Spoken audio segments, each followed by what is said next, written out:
Well, the main talking point from this meeting has been G20 finance officials saying they support a time-bound suspension of debt service payments for the world's poorest countries.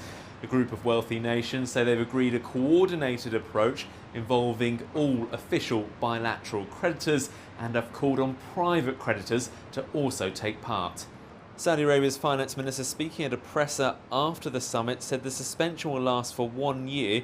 The Saudi finance minister also said the debt suspension is significant and will provide north of $20 billion of immediate liquidity to poor countries and emerging economies. The issue of debt relief has been a major focal point leading to this summit, particularly for heavily indebted African nations. The G20 at this stage doesn't appear to be endorsing the type of broader relief and debt cancellations called for by many African finance ministers. Although there's been a relatively low coronavirus caseload in Africa, the economic toll combined with plunging oil prices has had an adverse effect on many countries' economies. The IMF has forecast sub-Saharan Africa's GDP is now set for its worst performance on record, around 5.2% lower than the IMF pre-pandemic forecast. This comes as the International Monetary Fund warned this week that the global economy is expected to shrink by 3% during 2020, all amid a coronavirus-driven slump in economic activity